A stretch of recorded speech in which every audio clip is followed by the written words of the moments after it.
कोई जय श्री राम त्रिभुवन में दोस्तों। तो जिसकी प्रेमानंद जी रक्षा महाराज के नहीं कर मुखारविंद से सकता, इस कथा को पूरा सुनना उसकी और जितना हो रक्षा सके के उतना लोगों लिए तक शेयर करना ताकि इस माँ कथा का लाभ भवानी अन्य लोग भी दुर्गा ले सके। अपना तो चलिए वीडियो को शुरुआत करते भयानक हैं। रूप धारण करके महिषासुर आदि दैत्यों का मर्दन करती है।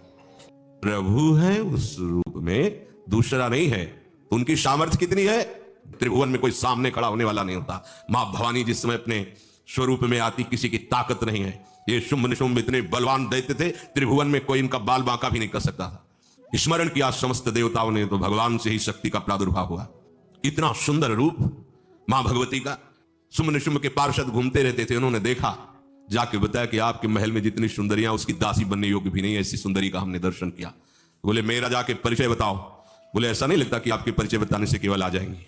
तो उनका अगर ऐसा नहीं तो उसके गौरव को धूल में मिलाते हुए बाल पकड़कर घसीट कर हमारे पास लाओ। मार्कंडेय पुराण। उनके पार्षद गए और बताया हमारे मालिक शुंभ निशुंभ है, उनका आदेश है कि आप महल में चलो और आदर सहित, अगर आप ऐसा ना करते हैं तो मैं आपका निरादर करते हुए बाल पकड़कर घसीटते हुए ले जाऊंगा।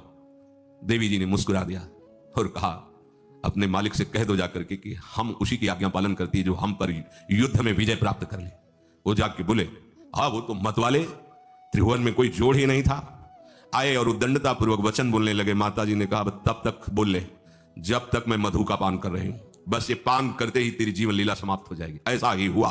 जो ही पान करके सिंह पर सवार होकर गर्जना की, सारा का सारा अहंकार धूल दूषित होकर काट के फेंक दिया। उनकी लीला में क्यों में हो? अरे वो जब करुणा करते हैं, अपनी महिमा से उतरते हैं, तो भक्त जब ऐसे कर देता है तो डरप जाते हैं। अरबों अरबों पवन के समान महान बल है। अगर त्रिभुवन में कोई बल है तो पवन में बल है, वायु बल। बड़े बलवान देवता, बल में इनके समान कोई नहीं। इन्हीं के अंश से प्रकट होते पवन पुत्र हनुमान, और इन्हीं के अंश से प्रकट होते पवन पुत्र भीम। बेजोड़ बलशाली महात्मा दोनों। महात्मा बेजोड़ बलशाली, किलकार दे तो राक्षसियों के गर्भ गिर जाते थे। ऐसे महान बली हनुमान जी। एक उपनिषद में चरित्र आता है कि असुरों पर विजय प्राप्त करने के कारण देवताओं को गर्व हो गया और सभा में नृत्य गान चल रहा था। भगवान जब किसी पे गर्व करते हुए देखते हैं तो उनको अच्छा नहीं लगता। फिर सृष्टि के विधान के प्रधान अधिकारी सब देवतागण और देवराज इंद्र और उन्मत्तता, विजयश्री में उन्मत्तता आ जाती है। तो भगवान ने एक यक्ष का रूप धारण किया और सभा के प्रधान द्वार पर दिखाई दिए। देवराज इंद्र ने कहा कि पता लगाओ ये कौन है, बिना आज्ञा के बिना सूचना के कैसे आ गया है, क्योंकि त्रिभुवनपति है ना। अग्नि देवता ने कहा मैं जाता हूं, पता लगा के आता हूं, क्योंकि किसी बलवान का परिचय पूछने के लिए निर्बल को नहीं भेजा जाता। अग्निदेव गए और कहा आप अपना परिचय दीजिए, कौन हो और यहां कैसे आए हो। तो उनका परिचय लेने के पहले हम आपका परिचय जानना चाहते हैं, आप कौन हो। तो उन्होंने कहा कि मैं अग्निदेव हूं। सामर्थ्य आपकी, त्रिभुवन को उपले की तरह भस्म कर सकता हूं।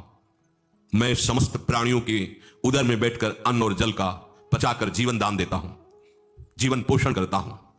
अच्छा, एक तिनका फेंका, हम तुम्हारी बात तभी प्रमाणित, ये उपनिषद की बात, हम तुम्हारी बात तभी प्रमाणित मानेंगे जब तुम इस तिनके को जला दोगे। अब कोई अग्नि देवता से तिनका जलाने की बात कहे, सहज में दृष्टि डाली, कुछ नहीं हुआ, पूरा पावर लगा दिया। यक्ष जी ने मुस्कुरा के कहा तुम तो कहते थे पूरे त्रिभुवन को उपले की तरह जला दूंगा, अब गिरिवा झुकाई पहुंचे। देवराजेंद्र ने कहा कौन है। बोले असमर्थ रहा उनका परिचय जानने में। वायु देवता, आप अपना परिचय बताइए। तो आप अपना परिचय जो आए हो तो हमें पहले बताओ, तब हम अपना परिचय दें। उनका मैं महान देव वायु हूं, बल आपका, संपूर्ण जीवों का जीवन हूं। अगर मैं रुक जाऊं तो एक भी क्षण सृष्टि टिक नहीं सकती, क्योंकि सब वायु से जीवित है। और मैं पूरे ब्रह्मांडों को तिनके से उड़ा सकता हूं। ये तिनका है, उड़ाओ। पूरी ताकत लगा दी वायु देवता ने, तिनका नहीं उड़ा। ग्रीवा झुकाई, वापस चले गए। अब देवराज इंद्र उठे, जे ही नजदीक पहुंचे यक्ष अंतर्धान हो गए और देखा साक्षात ब्रह्म विद्या, दूर से मूर्तिमान ब्रह्म, और डांट लगाई कि तुम उनसे संभाषण करने योग्य भी नहीं हो, क्योंकि तुम सबसे बड़े सिंहासन पर बैठे हो और अहंकार करते हो। तुम्हारे देवता सब सामर्थ्यहीन है, एक तिनका भी अग्नि नहीं जला सका, एक तिनका भी वायु नहीं उड़ा सका। अरे जिनकी शक्ति से शक्तिमान वो भगवान स्वयं आए हुए थे, कांप गए थे। अहंकार मत करो, जाओ। भगवान के बल से तुम विजयी हुए, देवताओं के बल से नहीं। देवताओं में जो शक्ति है वो उन्हीं के अंश से आई हुई है। अरबों वायु के समान महान बलशाली हमारे श्री हरि, अरबों सूर्यों के समान उनका प्रकाश, अरबों सूर्यों के समान प्रकाश, अरबों चंद्रमाओं के समान सुशीतलता, समस्त भयों और दुखों का नाश करने वाले प्रभु श्री हरि। राजा परीक्षित ने पूछा भगवान काली नाग ने नागों के निवास स्थान रमणक द्वीप को क्यों छोड़ा, और उसने कौन सा ऐसा अपराध किया जो गरुड़ जी से भय उसको हो गया।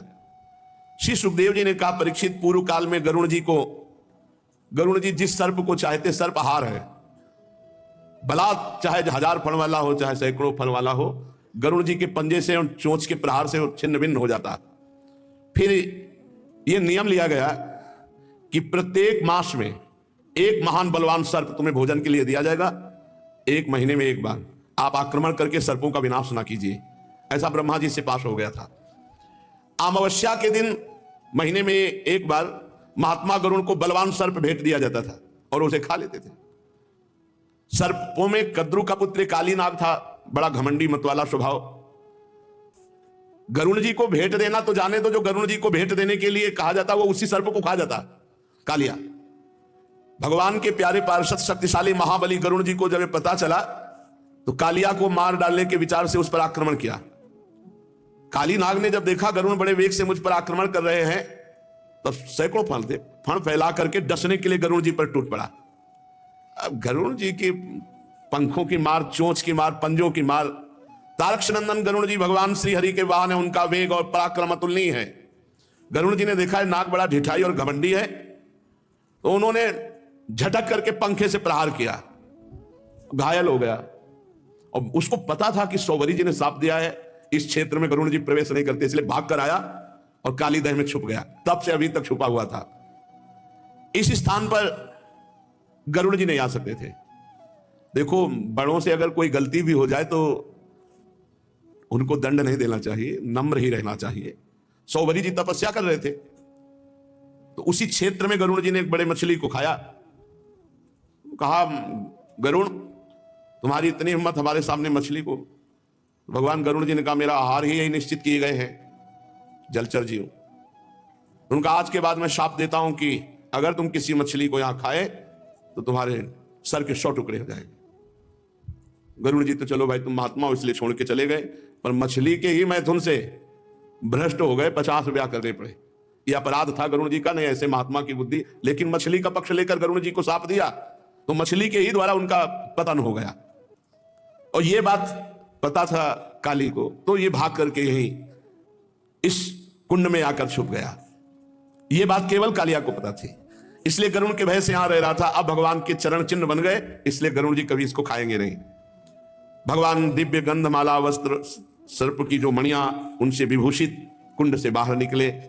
उन्हें देखकर सब ब्रजवासी ऐसे उठ खड़े हुए जैसे मृत शरीर में प्राण आ गए हों। सभी गोपू का हृदय आनंद से भर गया। यशोदा मैया, नंद बाबा अपने कन्हैया को गले से लगा रहे, रोहिणी जी, गोपी, गोप सब क्रम से भगवान को गले लगा रहे। बलराम जी मुस्कुराकर भगवान से मिले कि हमें क्या पता था कि तुम्हें यही लीला करनी थी, इसलिए हमें लेके नहीं आए थे, क्योंकि बड़े भ्राता सर्पों के तो यही हैं बलराम जी। सबसे पहले पुत्र हैं शेष भगवान, कद्रु जी के गर्भ से सबसे पहले शेष भगवान, फिर वासुकी और फिर सन्नाग। बलराम जी श्री कृष्ण को हृदय से लगाकर हंसने लगे। वृक्ष, गाय, बैल, पर्वत, बछड़े सबके सब आनंद मगन हो गए। गोपों के कुलगुरु ब्राह्मणों ने अपनी पत्नियों के साथ नंद बाबा के पास आकर कहा, नंद जी तुम्हारे बालक को कालिया नाग ने पकड़ लिया था, छूट कर आया है, दक्षिणा दो, दान पुण्य करो, निछावर करो। बहुत दान पुण्य किया नंद बाबा ने कि बालक बच गया। सही बात है, सांप के फण का प्रहार, उसकी पकड़। नंद बाबा बड़े प्रसन्न हुए और बहुत सा सोना और बहुत सी गौएं ब्राह्मणों को दान किया। परम सौभाग्यवती देवी यशोदा मैया ने काल के गाल से बचे हुए अपने लाला को गोद में लेकर हृदय से लगा लिया। उनकी आंखों से आनंद के आंसुओं की बूंदें बार बार टपकी पड़ती थी। अब ब्रजवासी गौएं बहुत थक गए थे, भूख प्यास भी लगी थी, इसलिए सब वहीं रात में विश्राम किए, यमुना जी के समीपवर्ती कुंज में सब। और गर्मी का महीना था, काफी वन सूख गया था। अचानक आधी रात में आग लग गई, विपत्ति पे विपत्ति। अभी कालिया से छूटे, अब दावानल, और वो आग ऐसे लगी कि चारों ओर फैल गई और बीच में ब्रजवासी निकलने का कोई रास्ता नहीं। आग की बड़ी ऊंची ऊंची लपटें, अब ब्रजवासी जगह एकदम, अरे ये क्या। बलराम जी ने इशारा किया भगवान श्री कृष्ण को। सब ब्रजवासियों ने कहा, हे श्री कृष्ण, हे श्याम सुंदर महाभाग्यवान बलराम, कुछ करो नहीं, हम सब ब्रजवासी मारे गए। देखो देखो, ये भयंकर आग चारों तरफ से लग चुकी थी। हमें मृत्यु से डर नहीं लगता, लेकिन तुम्हें छोड़कर मरना भी अच्छा नहीं लगता। भगवान जगदीश्वर, सब लोग आंख मूंद लो। सब ब्रजवासी आंख मूंद लो। भगवान ने ऐसे मुख खोला, ऐसे किया, पूरी आग समेटकर भगवान के मुख में चली गई। देखो, ऐसे हम भगवान के सेवक हैं। अगर माखन खाया है इनका ना, तो आग भी खाई है। श्री कृष्ण ने जो किया, कभी नहीं, अनुकरण नहीं, उनकी आज्ञा का पालन कर। भगवान ने अपने मुख में मुखाद अग्नि रजायत, भगवान के मुख से ही अग्निदेव का प्रादुर्भाव हुआ है।